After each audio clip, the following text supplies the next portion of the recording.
The decisions that we make, they're not inconsequential. And I don't believe in fatalism from like a Calvinist perspective, and I don't believe in biological fatalism. I don't think we're a slave to our genetics either. Mm-hmm. I think there's complexities that we don't understand on both fronts, right? God is in charge, and maybe that's slightly fatalistic, sure. And maybe my genes are making me the way that I am, and maybe that's slightly biological fatalism. But you can't convince me that my choices don't matter. They clearly do.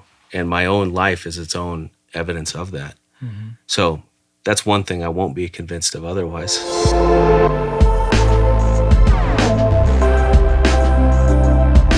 Your life would have been dramatically different. I woke up when I was 13. Yeah, tell me about this. My dad and my uncle said, hey, we're getting on a plane. What type of 13-year-old were you, though? What set the stage for this? I think I got suspended 7 times in 7th grade.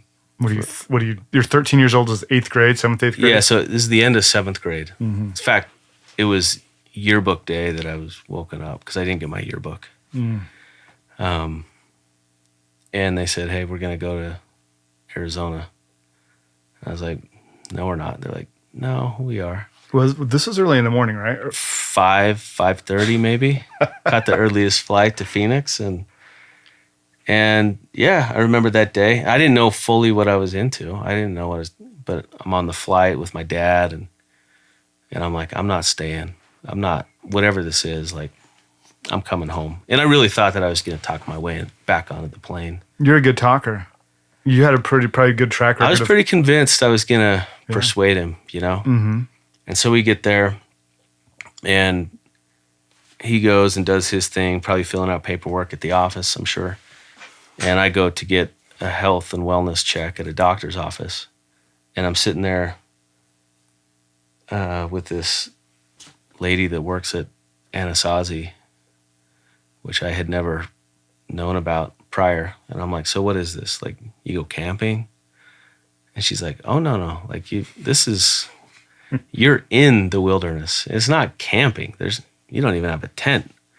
You sleep on the ground. You hike every day. The water you drink is from creeks and cow tanks. And, you know, you put chlorine drops in it. But, I mean, what about showering? No, there's no you're in the desert. You're in the middle of nowhere. What do you mean showers, you know? And what about fire? Well, you make it with sticks. There's no, lighters. Mm-hmm. It's hardcore. Had your dad even mentioned this program before he got you on the plane? No. So you had no idea what this was? Other than the night before, I came home late because I was I wasn't even rebelling against my parents. My parents were amazing. But I had a real chip on my shoulder just about life. Mm-hmm. And, now I tie it back to a lot of teachers that didn't understand me and me not understanding me as well. Mm-hmm. And being sick of, certain mistreatment from certain people at school, mm-hmm. where I just reached a point to where I was ready to swing on anyone for just looking at me cross-eyed. And it got me in trouble, Mm-hmm. And you can't just start fighting kids without shifting your group of friends as well. Mm-hmm. And so then that kind of ties you into other things. And, I didn't get caught up in drugs or alcohol in my life, but I was smoking weed in 7th grade. Mm-hmm. And I know that I intended to do hardcore drugs. And that all came to a screeching halt when I was put in the desert. Okay, so you're getting this physical. Yeah. So I'm talking to this lady, and whoever sings a song, "When We're Hungry, Love Will Keep Us Alive," was playing. And I had this overwhelming sense of just doom and thinking, there's no way I'm doing this. I'm talking my way back on the plane for sure. And they take me back, and the doctor's like, hey, I'll be back in 10 minutes. I cried it out real quick, washed my face. And then I was like, just stiff upper lip, just like, I'll let them do their shots, I'll let them do their thing. But as soon as we get out of here, I'm getting on that plane. And they said, oh, does Ryan want to say goodbye to his dad? The only thing I could think of, because of the era, it must have been a brick cell phone, right? Because this is, let's see, I was born in 81, I was 13, so early 90s. Early 90s. And And I was like, I'm not saying goodbye like this. So we met up in a parking lot. And it was just me and my dad, and he's on his way to the airport. He's just going to leave me. And I was just like, Dad, you can't. Take me home. Don't leave me here. I don't know these people. I'm not up for this. I promise you I'll be good. It's the end of 7th grade. We'll make some changes over the summer. I gave a damn good speech, dude. I was pulling out the stops saying, if you really love me, you won't do this to me. And, tears. He just said, I love you. Hug me. And I was like, wow. I guess I'm here. Did you believe him? At that point I did. But right up until he left, I thought I had him. I thought I was going to. No, did you believe that he loved you? Oh, yeah. Oh, yeah. Even through that? Yeah, I did. But I was going to pull out every manipulative statement I could think of if it was going to get me on the plane home. Mm-hmm. I've never questioned whether or not I was loved by my parents. That's never been a thing for me. Like I said, they were amazing. My dad's my hero, and they're phenomenal people. But I was there. I was in the desert, and when I was there, I started asking questions like, how do I get out of here within 6 weeks? Because that's what I was told was the soonest you could go home. I was there for 3 months, dude. 3 months. Wait, 6 weeks was like the fast. That's the soonest, yeah. Now it's like a 6 or 7 week program. They also give the kids life straws. It's a little soft, It's kind of like the mission, They get a call home now. Yeah. When you and I were there, it was a little. Yeah. You had to develop a little more grit, dude. And but still, not to downplay what it is today. I know how hard it is for these kids, and I know how hard it is for these parents. Because now that I'm a dad, and I've got a 9-year-old, I'm a few years out from being where my dad was, where if my kid was saying that stuff to me, mm-hmm. could I leave him in the hands of a wilderness therapy group? Brutal. Now, given what I know, I could. Like, my wife has asked me, like, what does our oldest have to do to go to Anasazi? I'm like, nothing. I would love to send him. I would just like as a rite of passage. As a rite of passage, absolutely, because we lack that in our culture. We totally do. I want my kids to do hard things. You don't learn to do hard things without doing hard things. That's true. So I would love for my kid to have that experience. I really would, and that has nothing to do with what he struggles with. Mm-hmm. I think the things that they teach, the questions they invite you to ask yourself. What are those questions? So, unfortunately, in our culture right now, like this Paris Hilton thing has gotten mm-hmm. some real traction. And I think that people sort of lump all these teenage programs together mm-hmm. as if they all are the same and they're all bad and they all punish and shame and inflict pain and get physical. And people look at them all the same. Some good programs, not Anasazi, thankfully, but some good programs have been shut down as of late. And some of them attribute it to this, Paris Hilton saying, here's how I was treated in one of these things. And I have no idea how she was treated. I haven't even seen her documentary. Mm. What I do know is how I was treated at Anasazi. I can't speak to any other program or how anybody's been treated anywhere. But I was never forced to do anything. I was never coerced. I was never physically manhandled. I was loved. Mm-hmm. And I was invited to ask myself questions about life that I'd never asked before. What do I want to become? And what is the result of this behavior, and what is the pain underneath it? Kids don't ask themselves, like, they just act. Most adults don't. And react. Yeah. They don't do much self-exploration to see like where does this chip on my shoulder come from, and is there a better way to respond? Right? At least not for me. I just didn't really. Well, you didn't have the tools. I didn't question it much. I was just angry, and that was that. I just didn't care. Yeah. I chose not to care about a lot of things that I should have cared about, and but I just didn't, and so it got me in trouble. And I came back 3 months later. Why 3 months? I have no idea. To this day, I have no idea. You don't know why? No. Because I got in one little fight, maybe 6 weeks in, but that wasn't enough. Wait, you fought a kid in the desert? I mean, kind of.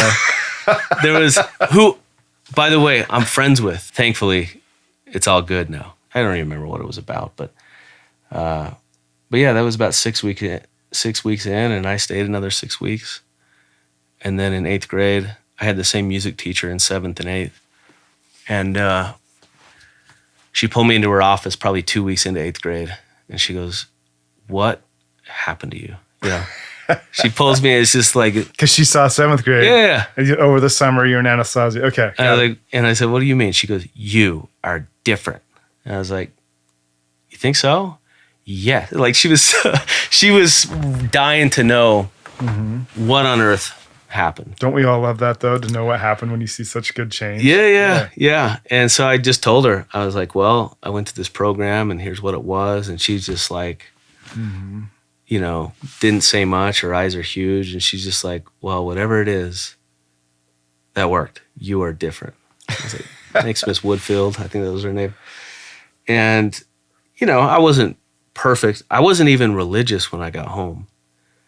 But I was very determined, one, to not squander what happened there. Because I remember meeting a girl that went to my same school, and she went through the program ahead of me, and she found me in the hallway once, and she's like, "Hey, you went to Anasazi?" I was like, "Yeah." She's like, "Did it work for you?" I was like, yeah, like I hated it, but I loved that I went, And I was very conscious of, I just felt like not changing was going to waste the difficult 3 months, I remember thinking that consciously. Like, I don't want to squander this. You mean going back to the old ways? Yeah. And so it's not like I deliberately tried to change my friends, but there's one cohort of friends, because I had different groups of friends, right? But there was one group that we were still friends, but not in the same way, not as relatable. They were just getting into hardcore things, and I was not interested at all. So I've never drank in my life, dude. I've done a lot of stupid things, but I've never drank. I've never done hardcore drugs. And are you convinced? Dude, 100% convinced. Because I know what I intended on doing pre-Anasazi. And I know my mindset coming home was, I'm going to be a little more deliberate about what I want out of life and what I don't want out of life. And part of it was like seeing these older kids that, really struggled. Yeah. And I did not, I knew I didn't want that. And they were all cool to me, though. I was like the young. Did they respect you when you came back? You're like, I'm not going to do it. I'm not going to. My friends? Yeah. How are you treated? It's a big deal when you're in 8th grade. Yeah, obviously there was a few. I remember one girl, like, I heard when you were out there, you read the Book of Mormon. I was like, "No, I didn't, Angie." and I was just like, "So what if I did, Yeah. What difference does it make to you?" And so it was very clear that, like, what I wanted out of life and what they wanted. I mean, it's 8th grade. I mean, nobody knows. But I wasn't interested in a lot of the things that they were interested in. So I sort of shifted. You've got the roughnecks that I hung out with here. You've got like the Peter Priesthoods, which I'm sure you were in high school. I'm just kidding. I don't know. And then you got sort of the middle group that, will smash pumpkins and break some mailboxes and maybe get into an occasional fist fight if we're challenged. But that kind of crowd, the middle path where it's like. That was pretty much my group. Yeah. And they were good to me. Yeah. And some of them started doing stuff later, and I held strong. I had no interest in any of it. So how do you become religious then? Like what? There's got to be some connection. So to be honest with you, I don't really know what I thought I was going to do, other than I had this general assumption that somehow, some way, I was going to do find some kind of hustle. Because, some of the things that got me in trouble at a very early age was taking orders for, illegal substances to bring to the school. Like, it was part of I actually never got caught for that, to be honest with you. But I was a hustler. Still are. And well, hopefully different product. Hopefully, a little healthier version of the hustle. A lot healthier. I hope. Oh yeah. And but I would take orders and make money, and I became like the money obsessed dude that would hoard all the cash and rarely spend, and always find some way to make money. And that was like my thing, and it was fun. And that's just what I assumed I would do, but I had no idea what that meant, as an occupation. So I kind of was in panic mode when I graduated high school.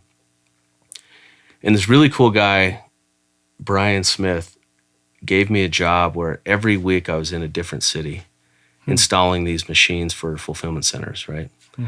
And, like I went out to Pittsburgh and set up this machine in a DHL facility and an Airborne Express facility. And every week I was in a different city.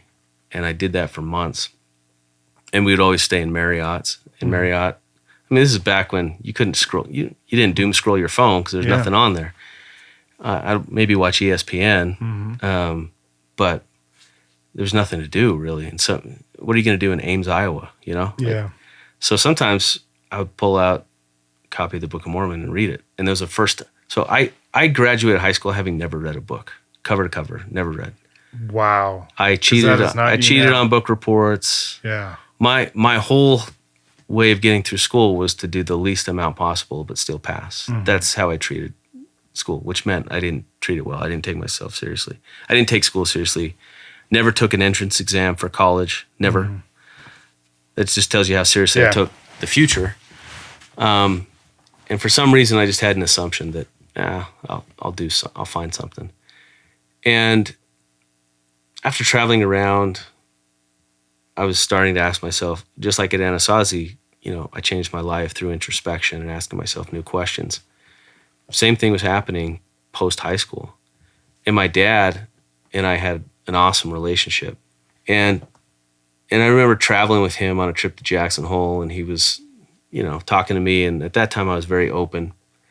And he said, what role is religion going to have in your life? Like, he wasn't as concerned about what I ended up doing. He wanted to talk about that too, because he's very well accomplished himself. But he also knew I wasn't going to be an eye surgeon.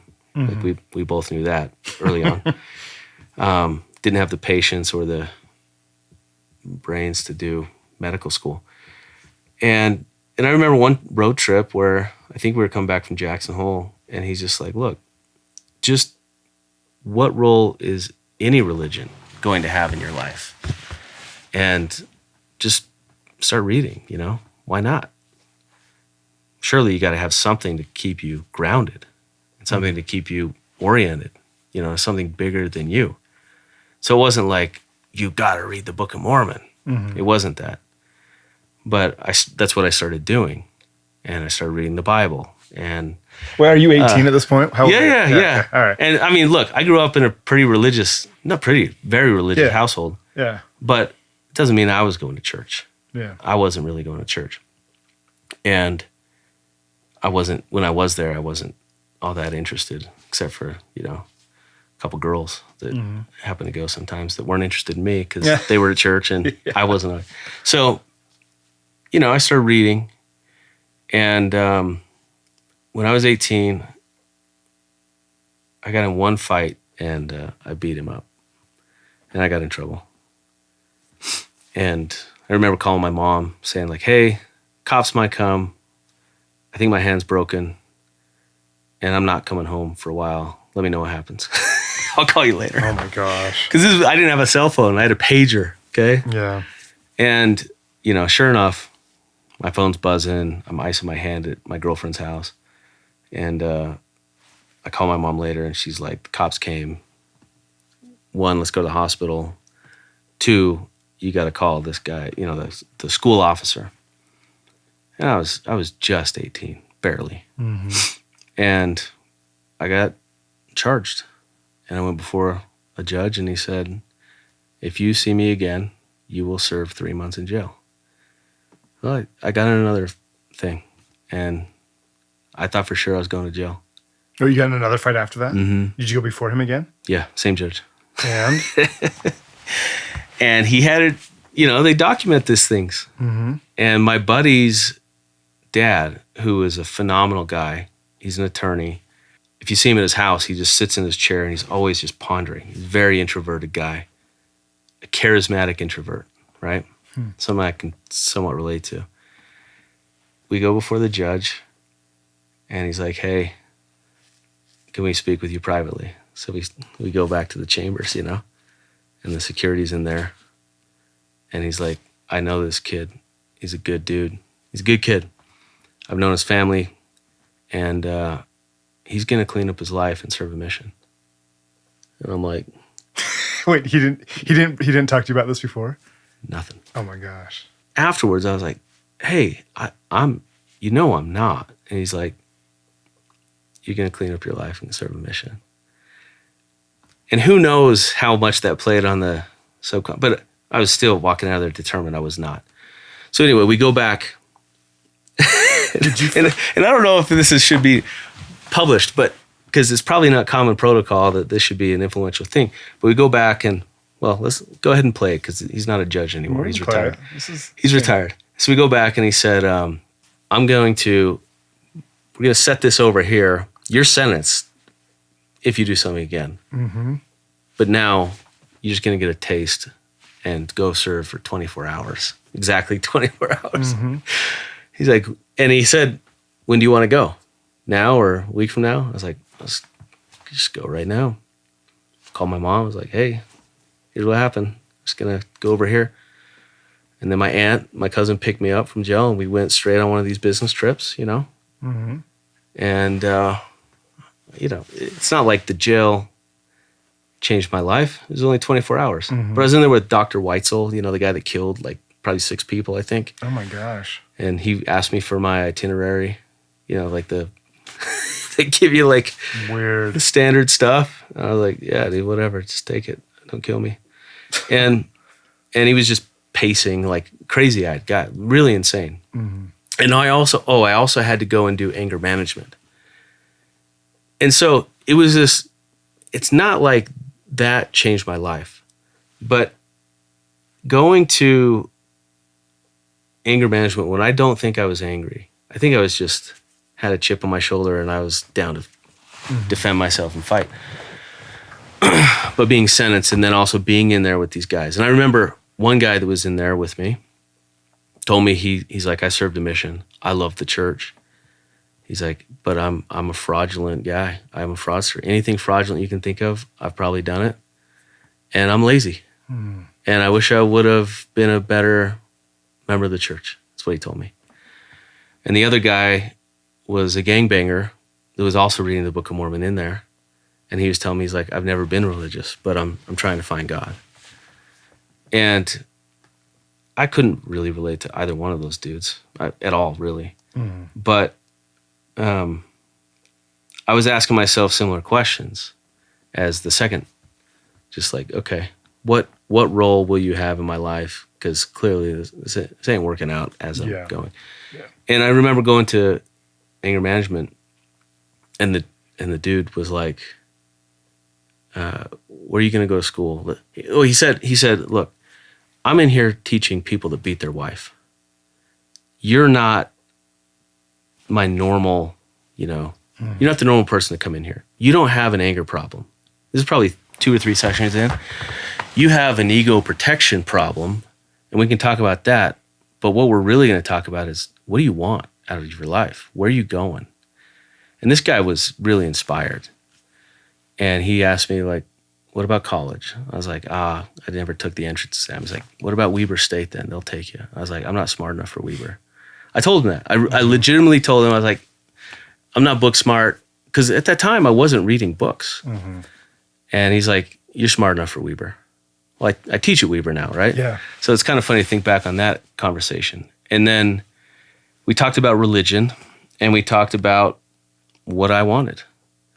And I'm asking questions that in a more meaningful way, and some new questions as well about what do I ultimately want. Can I observe something real quick? Yeah. All of these like times where you're meeting with these good men who are saying, these are all, this is that dichotomy of connection versus correction. Mm-hmm. These guys are truly connecting with you. They're not just throwing the book and letting you sit in there. Yeah, he could have treated me like, I mean, the guy, the lawyer friend's dad. Yeah, no doubt. He's like, I know Ryan. I see the potential. I'm going to treat him as the great person I think he is. Yeah.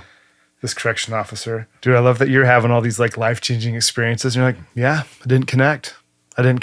But because your mind is so methodical and analytical, all these things are like stepping stones where it's not one big thing where you can hang your hat on, like, here's the thing. There's probably nothing I could have done in that 3 months that I was in the desert that would have prevented everything that I did that I regretted later, right? There's nothing. Yeah. It's hard to change behavior because there's so much that goes into why people do what they do. Yeah. You know? Mm-hmm. And it's not like I still have fully shed the insecurities that I still had. Mm-hmm. Like, what motivates people more than their insecurities, dude? And they're deep-rooted, and they go way back, and you hang on to them longer than you need to. Thankfully, I feel like, I've spiritually matured and matured in other ways to where they don't drive me as much. Mm-hmm. I think that in some ways I've replaced some healthier motivations. But now it's also your strength to see it in others, I'm sure, and help others, right? I mean, I interviewed Tommy last week, and he says the best person we can talk about is our old self. I love that. That's such a good quote. Yeah. And it's so true. And we can see our old selves in other people with similar traits. And now you have that gift of seeing it in your own boys. You're going to see it because they're your boys. Yeah. And other men that you have influence over. Yeah. And I hope that if and when, somebody that I love is in a place where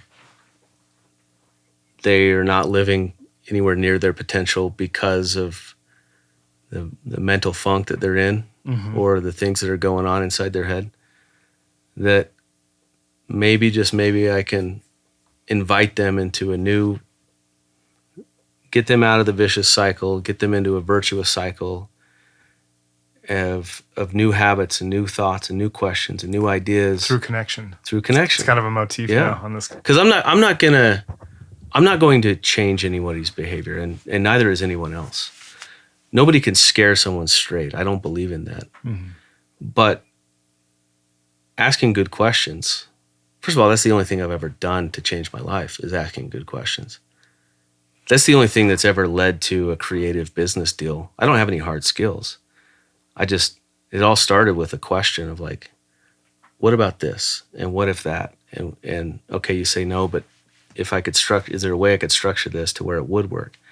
That's all I've ever been good at, is taking a no and asking a new question to frame it differently, to see, is there something I could do to shift this into a place where we can start? Sure.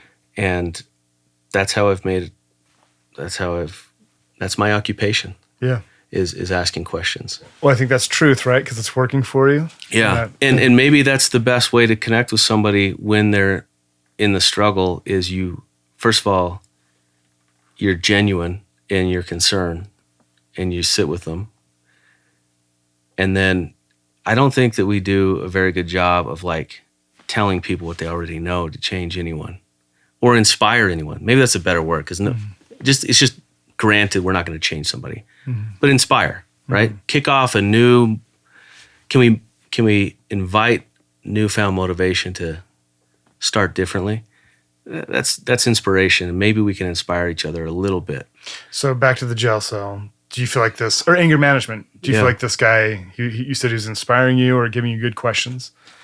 he asked good questions that allowed me to ask good questions of myself, because it's the internal work that causes lasting change. Yeah. Nothing external, nobody forcing you. They're just going to get you to march and pretend if it's a scared straight type of thing. But getting somebody to do real introspection, like, it's meaningful. Mm-hmm. And who have you done that with? It's the friends that sit with you and they're genuine, and maybe they can invite you to see things with fresh eyes.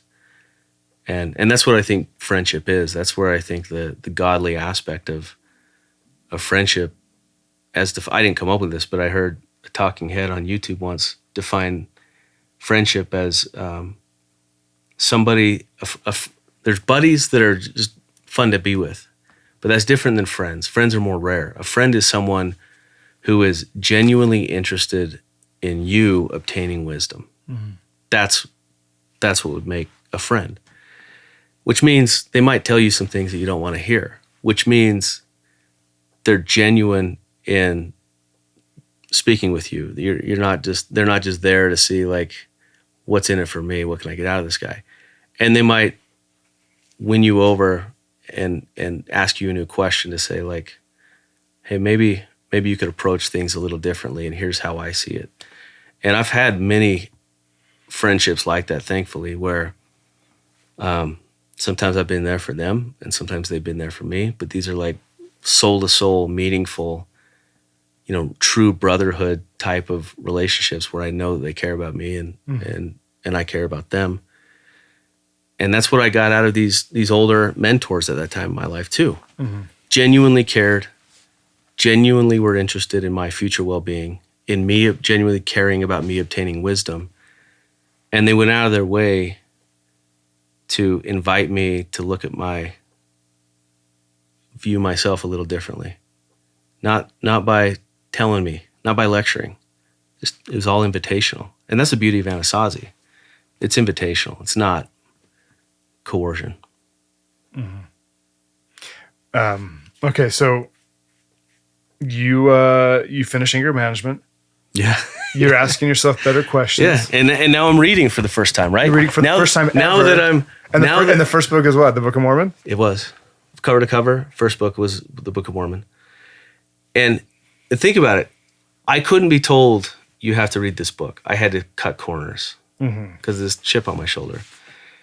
But as soon as I decided I wanted to read, that's all I did. In fact, my mom came to me really concerned because I wasn't religious and I never read a book. She never saw me read my whole life. Mm-hmm.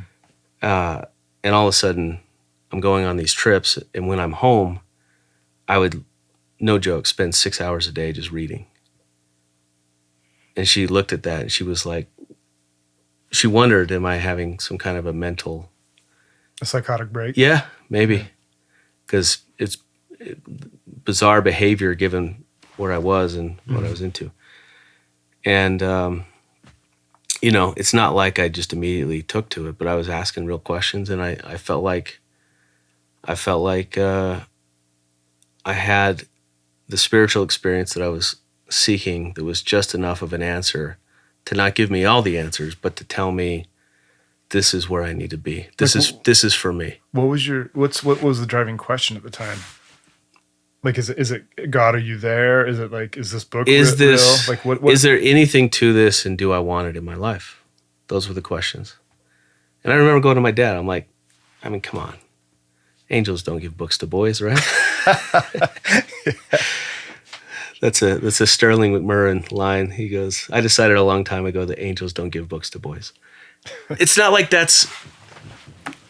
it's not easy to believe, right? No, it's so bold. But you know what? What if that has very little to do with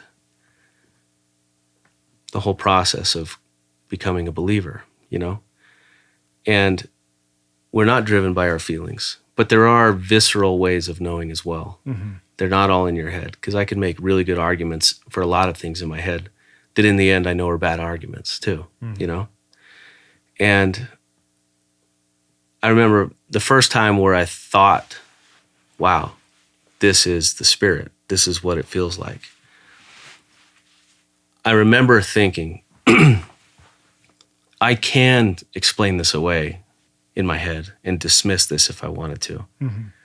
But it was powerful enough for me that I wanted to take it seriously. I wanted to run with it. And it changed my life. Why did you want to run with it? Did it felt good to your soul? Yeah. Okay. It was like God breathing new life into me and giving me new motivation. And it was motivation. It was, I felt enabled to live life differently. And I know I would be different if I hadn't started asking questions. I know my life would be different had I not sought wisdom through good books. Mm-hmm. And I'm not the type that would dismiss the good books of other religions as legitimate. I'm not that type. I believe that they are. Mm-hmm. I think God is working in and through all people. And to say otherwise is just as absurd as to say, well, the adversary only works on certain people too. Nobody says that. Yeah. But some people want to say oh, we've got the monopoly on God. Well, no one does. Mm-hmm. He's in all of us. And I believe that too. Yeah. And I believe in interconnectivity. Me too. And going back to this connection over correction, yeah, God's way more interested in that. And how do we do it? We don't do it in isolation all the time. There's some element of seeking God direct. I'm not dismissing that when I say, don't forget about seeking God in relationship of other people. There is no Eric on an island. Dude, I love this. Can I read a quote that I was on a run this morning and listened to C.S. Lewis, and I always stop when a quote hits me. It says, God can show himself as he really is only to real men. And that means not simply to men who are individually good, but to men who are united together in a body, loving one another, helping one another, showing him to one another. For that is what God meant humanity to be like. I love that. You are who you are in relation to other people. That is very Terry Warner-esque, which means Arbinger-esque, which means Anasazi.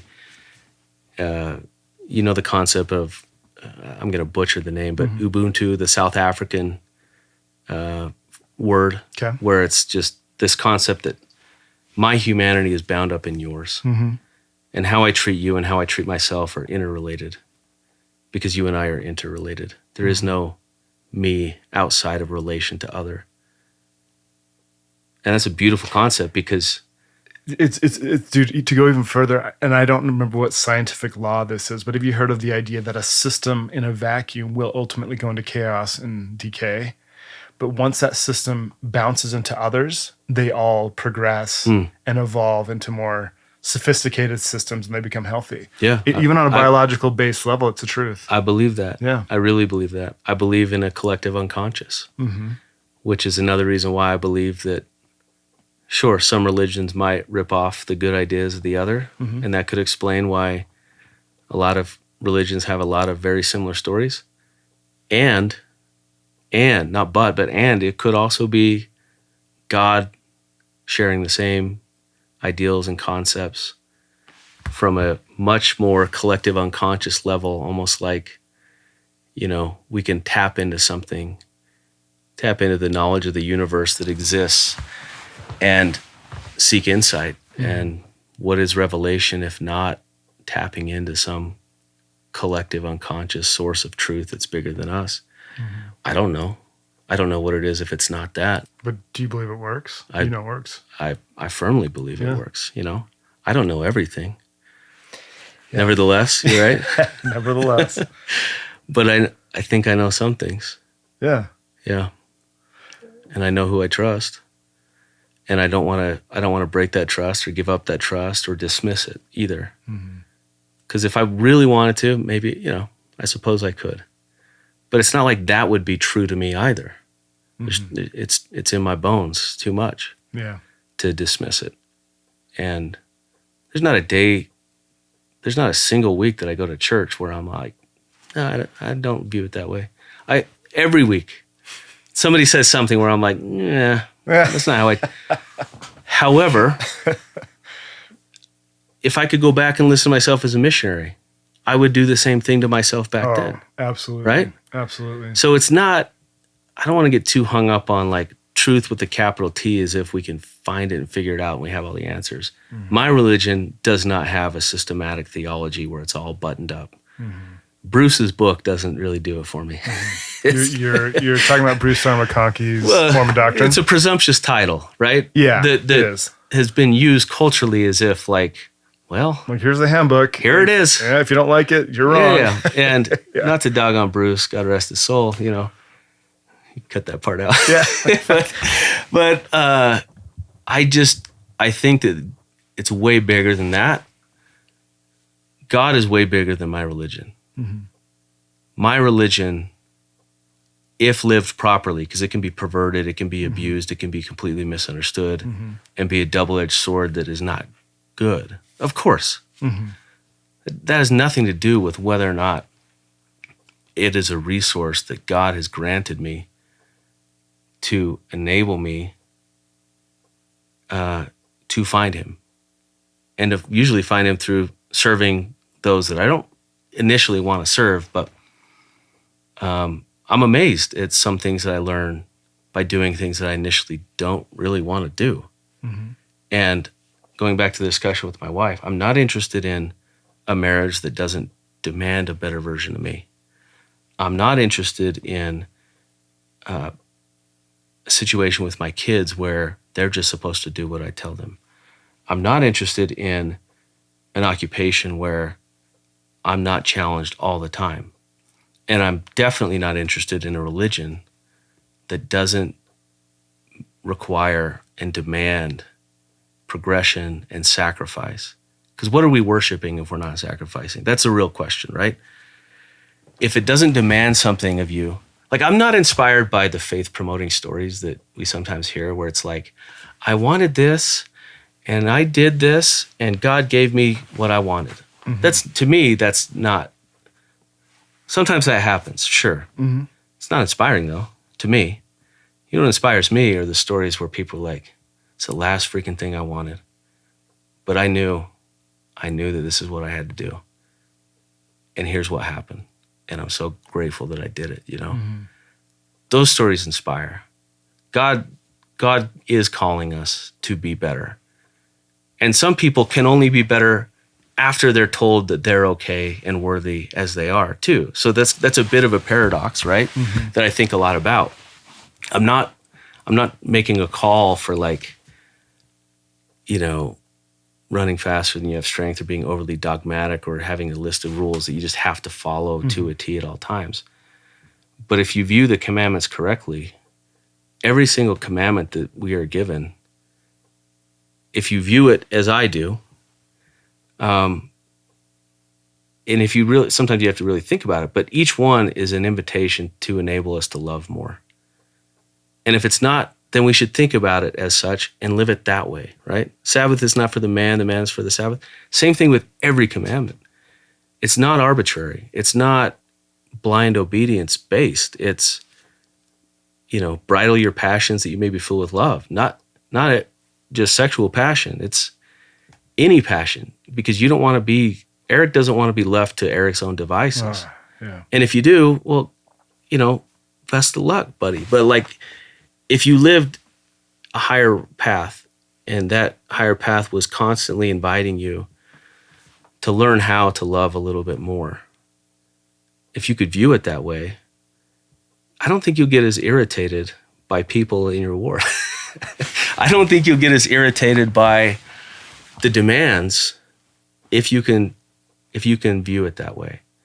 Unfortunately, we do a pretty good job of like screwing things up for others sometimes. You know, just like we can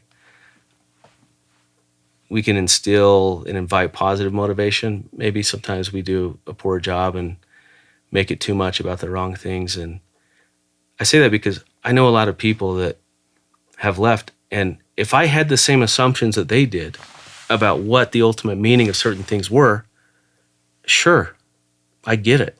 Mm-hmm. I just don't. start with the same assumptions, and I don't view certain things the same way, and I don't get hung up on the same things. And so I find a lot of beauty in living my religion, and it makes me better.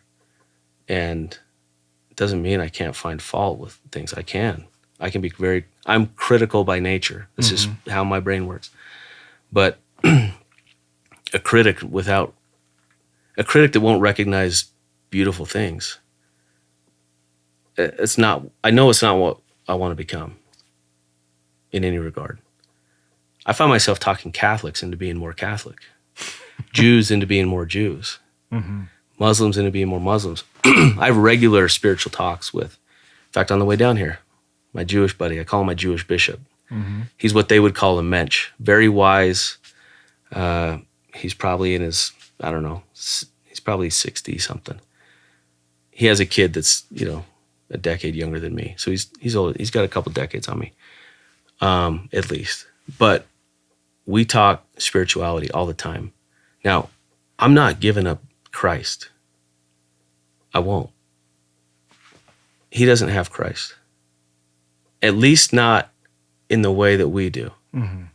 That has nothing to do with whether or not he has told me things that bring me to Christ. And maybe it's not my job to make him a Christian, but maybe he's living a Christ-like life and a life that is full of the light of Christ to the extent that he lives his religion. And so I believe that. And so I don't make it too much about dogma, but I also don't want to dismiss dogma because I'm a rebel, because I want to be free. There are bonds that make us free, as the book says. It's a great book, by the way, The Bonds That Make Us Free. There are certain things that if we voluntarily bind ourselves down to them, to commit. I mean, that's what a commitment is, right? It's when you commit to something, you are foregoing other things that would take you away from that commitment. We need that. I won't be convinced otherwise. I mean, that's the catalyst for real growth, right? I think so. It is for me. It is for me. Well, I mean, God asks us to commit. I mean, there's certain ordinances and covenants he asks us to go in with him because only by our commitment and struggling with that can we get the certain blessings that he knows he can give us, right? Yeah. Yeah. And that's my experience in line with that.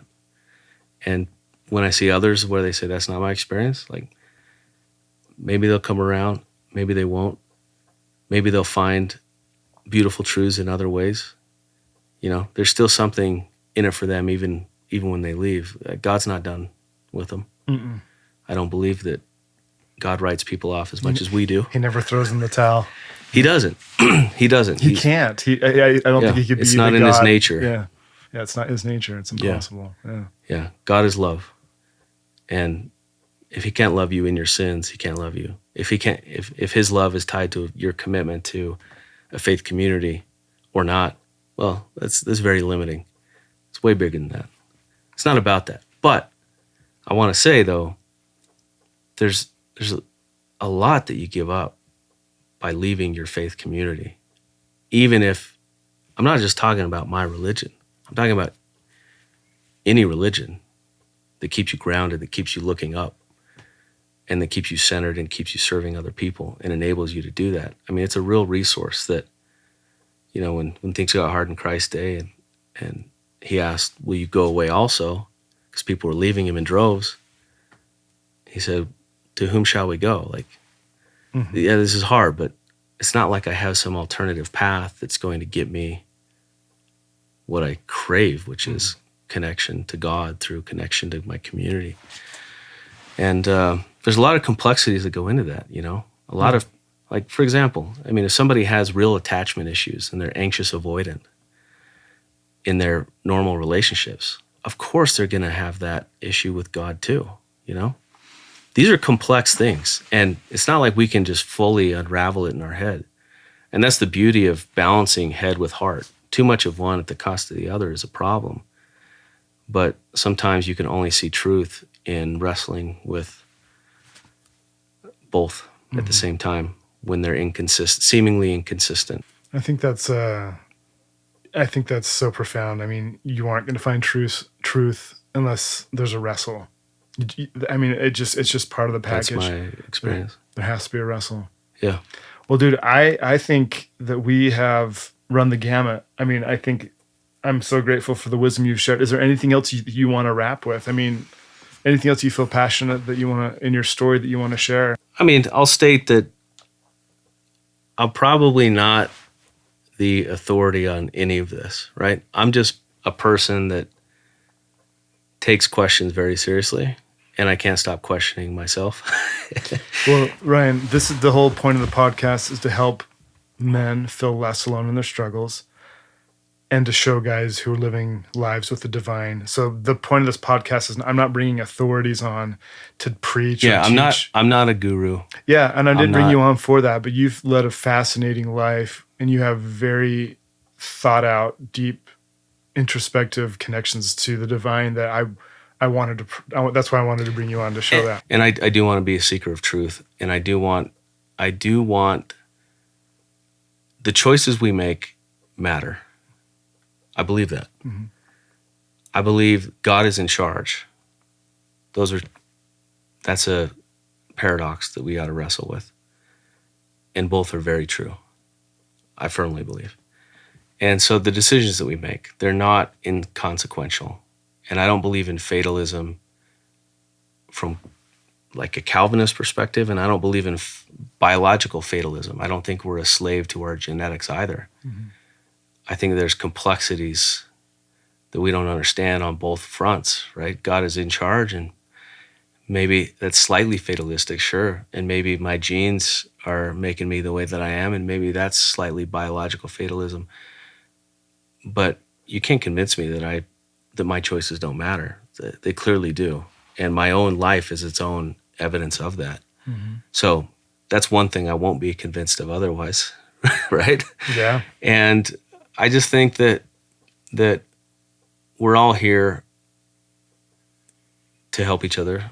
You know, real religion is to mourn with those that mourn, comfort those that stand in need of comfort. We're here to be here for each other. And, you know, we inspire each other more when we're loving. Mm-hmm. And I like to keep to myself. I'm an introvert, so I may not come across as the most warm and fuzzy, you know, outwardly loving guy.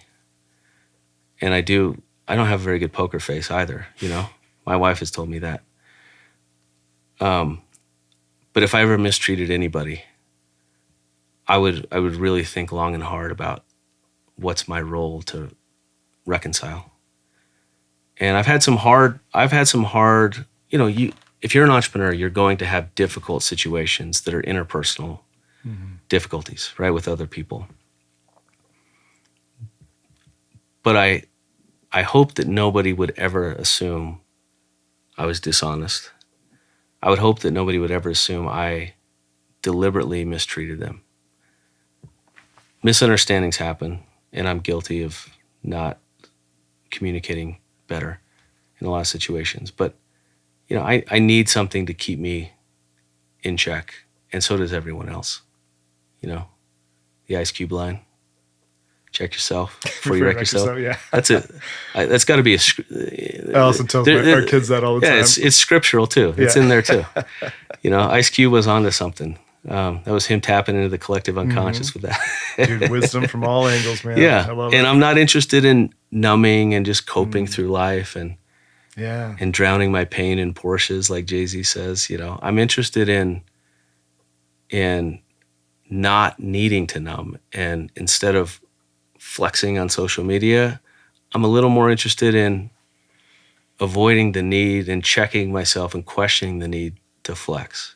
Mm-hmm. Not that I'm above nice things or bragging or whatever, but I'm way more interested in hopefully helping other people at any given time. And I think you do a very good job. I've felt very mentored and heard and seen through hard parts of my life.